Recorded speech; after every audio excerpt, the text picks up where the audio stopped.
Bismillahirrahmanirrahim. Assalamualaikum warahmatullahi wabarakatuh.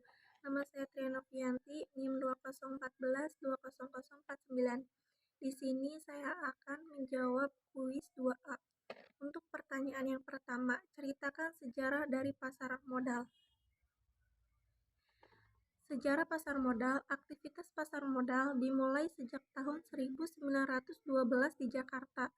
Efek yang diperdagangkan pada saat itu adalah saham dan obligasi perusahaan milik Belanda serta obligasi milik pemerintah Hindia Belanda.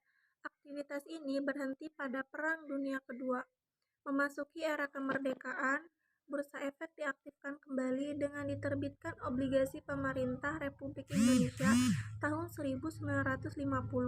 Pengaktifan ini didukung dengan Undang-Undang Darurat tentang Bursa Nomor 13 Tahun 1951 yang kemudian ditetapkan dengan Undang-Undang Nomor 15 Tahun 1952.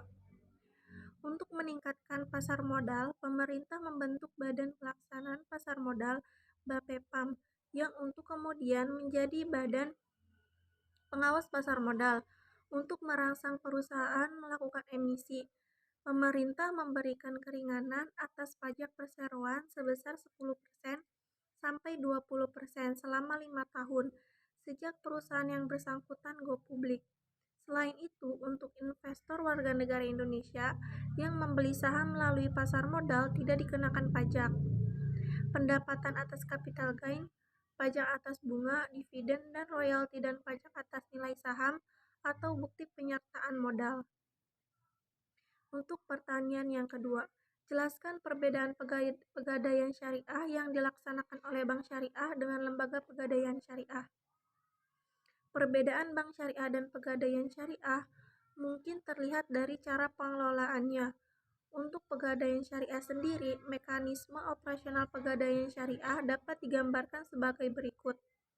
Melalui akad-ran, nasabah menyerahkan barang bergerak dan kemudian pegadaian menyimpan dan merawatnya di tempat yang disediakan oleh pegadaian. Dan untuk sistem keuangan syariah dari bank syariahnya yaitu yang pertama, mengharap ridho Allah Subhanahu wa Ta'ala. Yang kedua, bunga atau riba sangat dilarang dan hukumnya terdapat dalam Al-Quran. Yang ketiga, menerapkan prinsip bagi hasil atau sharing. Yang keempat, sektor yang dibiayai halal hukumnya. Dan yang terakhir, tidak ada investasi haram. Terima kasih, mungkin cukup sekian jawaban dari saya. Kurang lebihnya mohon maaf. Wassalamualaikum warahmatullahi wabarakatuh.